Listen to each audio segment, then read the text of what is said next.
Faço questão da gente lançar a luz aqui de cara numa operação conjunta das polícias civil e federal que resultou na prisão de um deputado estadual e de um delegado da Polícia Federal, ambos suspeitos de envolvimento pesadíssimo com crime organizado no Rio de Janeiro.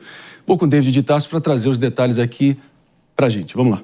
Sem dúvidas, Marinho. Muito bom dia a você, a todos. O deputado estadual Diego Raimundo dos Santos Silva, do MDB, conhecido como TH Joias, é apontado pela polícia como articulador do Comando Vermelho e também do Terceiro Comando Puro, facções rivais que disputam o controle de comunidades no Rio de Janeiro, fornecendo fuzis para as facções e também contrabandeando bazucas antidrones.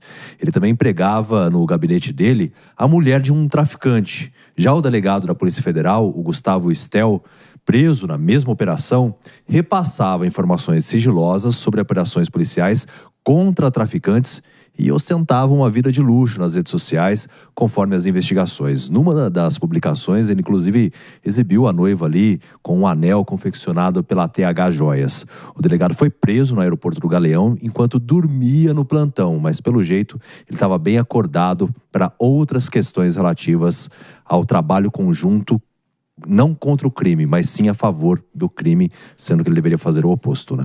Vossa Excelência TH Joias, deputado, eminente deputado estadual ali na Alerj, né? Meu caro Mano Ferreira, mexia com tráfico ilegal de armas, de drogas. Pelo visto, a última coisa que ele mexia de fato eram joias. Mas a depender do desenrolar, a situação dele e a situação pessoal dele vai estar valendo menos que bijuteria a partir dos próximos desdobramentos, né? Pois é, Marinho, é mais um caso do que a gente fala sobre o volume, o tamanho da infiltração do crime organizado nos meios formais e na política brasileira. A gente está falando aí de um deputado estadual e também de um influencer, né, que vendia joias também, Marinho. Então, é mais um daqueles casos em que a atividade lícita aparece em conjunto com a atividade ilícita, inclusive para facilitar a lavagem de dinheiro. E a lavagem de imagem vem, inclusive, com a extensa lista de clientes famosos que o TH Joias cultivou ao longo da sua carreira. Estamos falando aí de pesos pesados da sociedade brasileira, como Neymar Júnior, Vini Júnior, Ludmilla, ou seja, diversos MC Pose do Rodo, diversos cantores, celebridades que foram clientes do deputado como vendedor de joias e agora a gente sabe como lavador de dinheiro do crime organizado e aliado de traficantes a ponto de empregar a esposa de um dos traficantes no seu gabinete na Assembleia Legislativa do Rio de Janeiro, com a narrativa, segundo a polícia, de dar um álibi para a esposa do traficante, para que ela pudesse, inclusive, com fotos na Alerj, dizer, olha, eu sou aqui uma trabalhadora de respeito, uma pessoa honesta. Segundo a polícia, esse foi o arranjo feito pelo deputado estadual para manter boas relações com o tráfico e essa relação que, na verdade, é de sociedade, né? Jota, eu vou contigo aqui. Os últimos levantamentos dão conta aqui. Para a gente contextualizar o tamanho do problema, eu ouso dizer nessa altura, ouso não, afirmo com alguma tranquilidade que no momento onde a gente tem 26% da população brasileira já sob ali as leis de facções criminosas, há mais de 50 milhões dos nossos compatriotas e sobreviventes vivendo ali totalmente sobre as leis do crime organizado, que acabou engolindo verdadeiros continentes dentro do nosso Brasil e completamente oprimindo eles. Realmente a gente está escancar uma podridão tão grande na medida que a gente vê mais um caso onde até um delegado federal é corrompido por esse estado de coisas. É difícil a gente manter qualquer sanidade vendo dia após dia, o Brasil comprovando cada vez mais que é um narco-estado decrépito, cada vez mais, né? Tu utilizaste a expressão extremamente correta, André. Quando chamamos o Brasil cada vez mais refém de um narco-estado, é infelizmente essa realidade que nós estamos vivendo. Quando nós vemos que pessoas saem muitas vezes de uma vida de luxo, de influenciadores, e passam a ocupar a política e ver na política não somente uma oportunidade para continuar exercendo o seu crime, e aí é isso que eu fico me perguntando agora que eu estou lendo essa reportagem. Qual era a atividade legislativa que dava legitimidade ao mandato de alguém que utilizava a sua legitimidade pública perante a sociedade a partir do momento que utiliza simplesmente para lavar dinheiro, para empregar outras pessoas do crime organizado. Então agora, nós estávamos comentando na semana passada, inclusive estava com saudade de vocês, na semana passada a gente estava comentando aqui sobre muitas vezes o cidadão que vai abastecer no posto e não sabe que é do crime organizado. Alguém que vai comprar no mercadinho, muitas vezes não sabe, mas está financiando o crime organizado. Alguém que está votando em alguém que não sabe, muitas vezes é ligado ao crime organizado. Então, infelizmente, a população torna-se refém de um sistema que segue se retroalimentando e incentivando para que pessoas ocupem cada vez mais espaço na determinação da vida delas. Vamos lembrar aqui, o estudo ao qual me refiro aqui, 26% da população brasileira vivendo sob as regras das facções, mais de 50 milhões de brasileiros, mas que fique claro aqui, esse é o ponto específico que o próprio Jota trouxe aqui, né, Mano Feira? Reféns.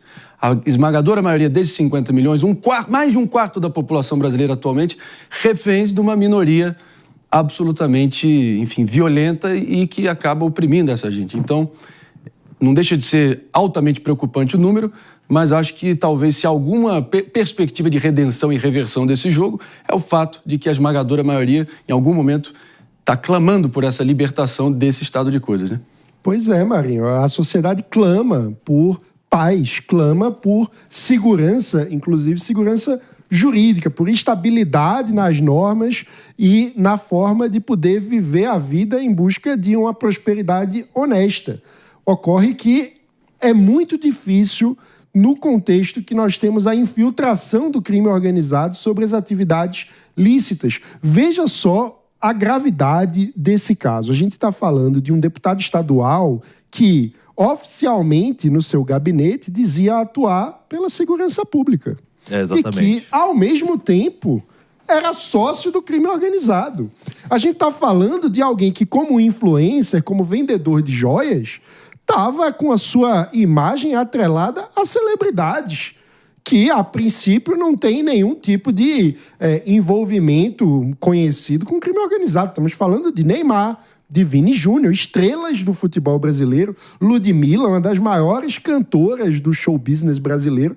Até onde eu sei, não há nada que ligue figuras e personalidades tão importantes da sociedade brasileira como essas são com crime organizado. E, no entanto, tinham como fornecedor de joias alguém que estava lavando dinheiro para o crime organizado. Então, isso mostra como é difícil hoje para o cidadão, ele que não deseja, de forma alguma, ter uma conexão com o crime, como eu imagino que seja o caso de Ludmilla, de Vini Júnior, de Neymar, e acabam, muitas vezes, sem saber, financiando alguém que é sócio do crime organizado. Esse é o grau de dificuldade que nós temos na sociedade brasileira para separar o joio do trigo. E isso exige uma polícia que consiga fazer o seu trabalho sem infiltração, como essa operação também mostra, que tinha um delegado o tempo todo vazando informação para os seus comparsas do crime. Mas o que, pelo que eu pude apurar, né, o que fez a casa dele cair ou levantar a suspeita da polícia é porque ele mantinha uma loja em Campo Grande, no Mato Grosso do Sul, do Flamengo. Então ele usava essa loja para lavagem de dinheiro também. E aí os policiais suspeitaram, porque disseram, essa loja não consegue movimentar tanta quantia assim. Foi aí que começaram as investigações e eles conseguiram avançar. Mas outras investigações também foram feitas já em relação a ele e agora, segundo os policiais que atuaram, conversei com um deles, eles realmente têm um conjunto robusto para conseguir comprovar de que ele tem envolvimento direto com o crime. E o delegado também agia aí em favor do traficante que atua em uma das comunidades do Rio de Janeiro, que inclusive o deputado, né, empregava a esposa dele. Se eu puder fazer... Claro, vamos com a Nana Nascimento também, por favor. Se eu puder fazer um comentário aqui, acho que sempre que a gente fala de corrupção, a gente pensa muito, tem que ter uma nova lei, algo que combata isso. E no Brasil a gente já tem um arcabouço jurídico enorme que protege isso. Acho que a população precisa cobrar que ela seja cumprida, assim, e que a gente, de fato, tenha esses casos apurados, resultados, as pessoas sejam presas, assim, também, que forem, né, consideradas culpadas. E eu vejo também um segundo ponto aqui, como é difícil, quando a gente fala de realidade Brasil, que a gente passa também, como cidadão, a ter que ter uma responsabilidade ou pensar muito de quem que a gente compra, por que a gente compra, o que a gente está financiando, dado a infiltração do crime organizado no Brasil. E isso faz com que a gente vire a sociedade da desconfiança. Sim. E isso é inimigo da prosperidade, porque sociedades prósperas são sociedades em que as pessoas honestas podem confiar umas nas outras. E isso fica cada vez mais difícil no Brasil. Não tem jeito, né? Quando a lei e o crime ficam aí se beijando na timeline, como foi o caso desse delegado otário que acabou postando ali a aliança de casamento e marcando o TH Joias, ele achou que ia acontecer o quê? Claro que a casa dele cairia e mostrou também uma falta de malícia também da parte dele e de caráter, para dizer o mínimo, né? Então, quando esse espetáculo começa a infiltrar poder público, as autoridades e o Estado virando mero espectador, deixou de ser porque acabou quebrando ali na canela esse esquema todo. Parabéns a todas as autoridades envolvidas. Não tem jeito, pessoal. O deputado precisa ser cassado, essa história toda precisa ser tribunalizada, devidamente penalizado e, de uma vez por todas, extirpado, porque só assim pode ter o famoso efeito dissuasório, que, para traduzir aqui para o bom português, as pessoas vão pensar 10 vezes em poder se envolver com uma coisa muito parecida ou remotamente parecida no futuro próximo, né, David? Não, e ainda dando a roupagem de algo lícito utilizando o gabinete, né? Ele queria empregar mais uma mulher de traficante também. Uma já atuava como assessora parlamentar e ele queria empregar mais uma e ainda vendia isso para dizer, olha, você tira umas fotos na rede social, tudo, quando tiver a operação, aí você pode falar para a polícia, não, eu trabalho, olha aqui, ó, minha rede social, tudo, sou assessora do deputado, então eu trabalho na Alerj, eu atuo em favor da população. É assim, chega a ser trágico se não fosse cômico. Sabe uma coisa que eu fico pensando? Nesse contexto é muito importante da gente pensar na discussão sobre a PEC das prerrogativas.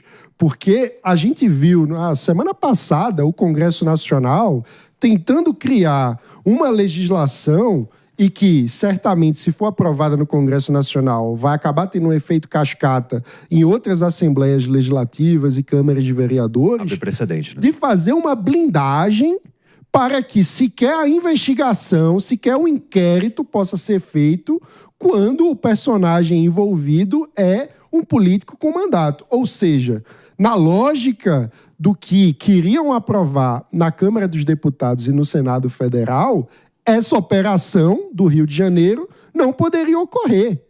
Então, isso é o grau de perigo que a gente está falando quando, muitas vezes, no discurso da polarização ideológica, as pessoas ficam, não, mas para proteger o meu político de estimação, eu quero limitar completamente o poder da justiça de entrar aqui. Mas olhe qual é o país que nós vivemos, para além do discurso da polarização entre bolsonaristas e petistas. O mundo real, o Brasil real, é de um estado de coisas de infiltração do crime organizado, inclusive sobre os mandatos, sobre a política institucional. Então a gente precisa separar o joio do trigo e pensar como evoluir o funcionamento do judiciário, das nossas instituições, para que ocorra de um jeito sério, respeitando o devido processo legal, o império da lei, de forma imparcial. Todo esse debate é extremamente relevante, mas ele precisa ocorrer na direção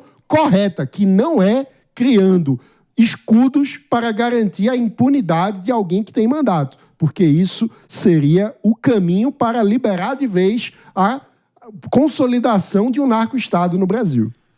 De qualquer modo, para também não ficar só aqui apontando dedos e também criticando, porque isso é muito fácil, mas saudar aqui também o Ministério Público do Rio de Janeiro, Polícia Federal, Polícia Civil do Rio de Janeiro, que acabou desbaratando esse crime todo, envolvendo desde lavagem de dinheiro nessa loja de fachada aí, envolvendo, enfim, uma simbologia ali associada ao Flamengo, né, que o TH Joias usava para lavar dinheiro, e desviar também das notas frias toda a renda que ele conseguia com a venda de armas ilegais vindas do Paraguai para o Comando Vermelho e até equipamentos antidrones vindo da China. Então, só para vocês entenderem também realmente a demanda dessas facções criminosas para se defenderem. Equipamento antidrone é porque eles já estão pensando mais adiante quando realmente o chumbo engrossar na direção deles, né? Então é altamente preocupante que esse nível de armamento e artilharia que eles estão conseguindo se equipar. É só da gente levar isso em conta também, né, David? Não, sem dúvidas. E quando a polícia vai realizar alguma operação na favela, na comunidade, ela utiliza os drones para fazer o monitoramento de como está a movimentação, tudo, só que também os criminosos acabam percebendo isso. Então ele fornecia esse equipamento para derrubar os drones da polícia. Por isso que a investigação identificou exatamente essa situação. Isso sem contar também no delegado, né? Um delegado da Polícia Federal que já tinha sido afastado antes também sobre um suposto envolvimento de corrupção facção e aí atuando em favor do crime. De acordo com as investigações, ele recebia cerca de R$50 mil por mês para contribuir com a facção com informações privilegiadas e até liberando algumas coisas no aeroporto do Galeão para que pudessem passar sem nota. É isso aí, um deputado estadual com foro privilegiado, que ficaram com foro privilegiado, como o Mano bem colocou aqui, relembrou aqui o básico, né? Usando realmente uma loja para realmente ser o hub logístico de lavagem e armamento dos bandidos de pior espécie aí do Rio de Janeiro. É o nível que a coisa chegou, mas importante que pelo menos também o MDB, partido dele, já sumariamente expulsou o sujeito, é o mínimo, né? Mas de qualquer forma a gente vai seguir aqui repercutindo, mas para quem